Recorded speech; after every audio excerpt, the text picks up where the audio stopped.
Okay Moyo, sesisendaweni yenu lapha ngendaba zenhlupho zabantu behealth, abantu bayakhala, kuhamba njani? Izinto lezi zikaningi. Abantu bayagula bahambe ekliniki. Ikliniki ifike ithi yona njengoba for example ngakunike umzekeliso njengokuthi Chisuma. Abantu bahambe eChisuma clinic. Efike eChisuma clinic kuthe imithi le kasilayo kumbe kasikwanisa ukuthi sikwelaphe. Bese sesiku-refer Victoria Falls Hospital. Umuntu afike eVictoria Falls Hospital bafika futhi umuntu lwana kuthiwa hayi imithi kasilayo. Abantu bahambe bedinga imithi enje kumbe baqale ngokuthi umuntu kayenzwa i-x-ray, umuntu ayekenziwa scanning, osithothi scanning sankhona kasikho.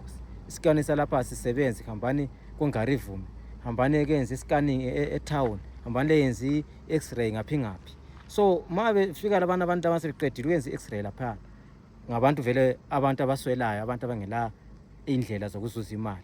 Abantu abana sokufanele kathi sokuyinkalakatha yebhili i-prescription engaka amaphilisi ofanele angene ema-pharmacy. Abanye baswele yona imali ukuthi angene ema-pharmacy, aswele yena ongamsiza ukuthi angene ahambe ayemthathela lawo amthengela lawo maphilisi. Abanye bayalala ehospital khona phana kuthatha isikhathi umuntu wenkosi eswele indlela zokwelashwa kodwa elokhe elalisiwe kwaphana ehospital.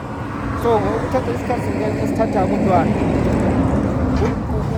kule ndlela eziningi ezenzakalayo ukuphileni komuntu. Okunye kwangikhona umuntu wana usele stress esokuthi ngilele khonapho kodwa angikatholi usizo.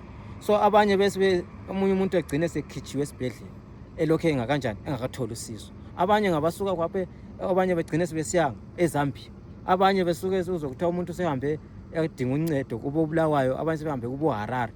Kodwa abaningi kakhulu lapha bayahamba besiye eZambia. But abanye bangikhona masevele eZambia sehledela. Yikho ubona sile ma-cases abantu abakhona emakhaya sebengama-bed ridden, bekhona emakhaya sekuthiwa ama-home based care. But indaba ekhona yena leyo ukuthi alukho usizo olutholakalayo ema-hospital.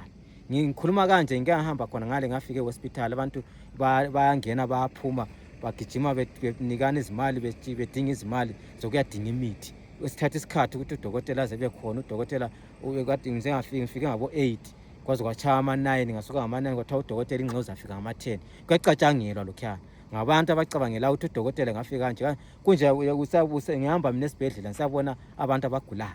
Ngifika abantu bantshela izizathu eziningi ezibalisela ukuthi siyaphuza ukwelatshwa, siyaswela amaphilisi, siyaswela isikhathi sokuthi sibonwe izihlobo zethu. And kwabo bafaka izikhathi zokuthi visiting hour. Isikhathi abasifakileyo ukuthi visiting hour isikhathi ufanele ukuthi mina manje lo muntu ofanele ngimsize, kumele ngingene ngimsize umuntu ngela muntu ondisturb because bona wakwanisa ukuthi bamsize.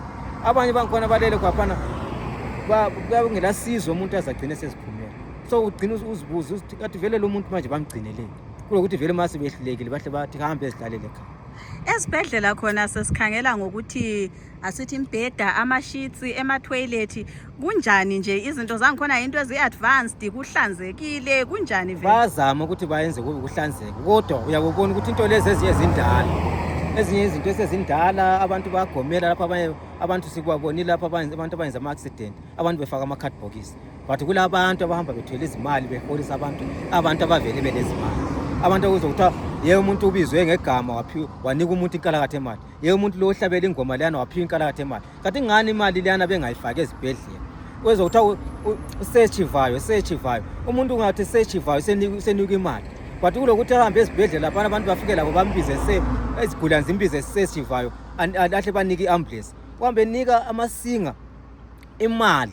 Into le yezwe sibuhlungu kakhulu ukuthi umuntu ovele le mota yakho umphelana imoto kulokuthi ufake i-ambulance esibhedlela.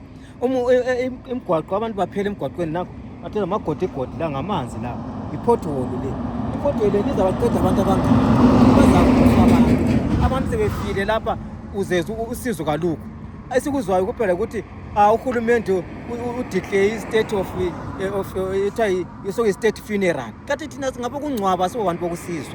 Yiyo lapho engile problem khona ukuthi kathi uzokuthiwa kule budget mina ngingangena eParliament asoze ngivume ibudget ukuthi ubudgethelwe u-first president u-first family kumbe kuthiwa ngu-first lady ukuthi u-first lady uphiwe certain millions of dollars ukuthi ahambe efundisa abantu ukupheka idoba abantu bedubeke ezibhedlela ohambe ufundisa abantu ukupheka amacimbi ubani ongakwazi ukupheka amacimbi bonke abantu laba bafundiselwana izinto ezingelasi akulancedo vele khona ukuthi ngifundise ukupheka amacimbi ukuthi kube sokusiba njani ivele ngigule kulo ngifundiselwana ukupheka idobi ngiyakwazi ukupheka idobi mina ngifundiselwana ukupheka idobi lokuthi uyengisize esibhedlela ngale behambe bethenga imithi bafaka imithi ezibhedlela uhulumende kumele budget prioritize ku-health kakhulu ku-health yes siyakwazi ukuthi i-education kulani kanti but ezempilakahle kathesi abantu abaningi bayagula kule mkhuhlane eminingi eminye idalwa yi-poverty naleyo ukuthi abantu bayadubeka balama-stress abantu balama-BP sugar diabetic kulama-elements amaningi kakhulu but kulalapho abantu abafaka khona izimali okungasizi lutho umuntu akusizi ukuthi ama-millions aphiwa abantu abangawadingiyo into yangikhona inzwisa ubuhlungu kakhulu angazi ukuthi sizaphephela ngapi besiye kuliphi ilizwe lapho ababona ngani singaphila khona ngcono ngibona yikho lapho esilohlupho Okay.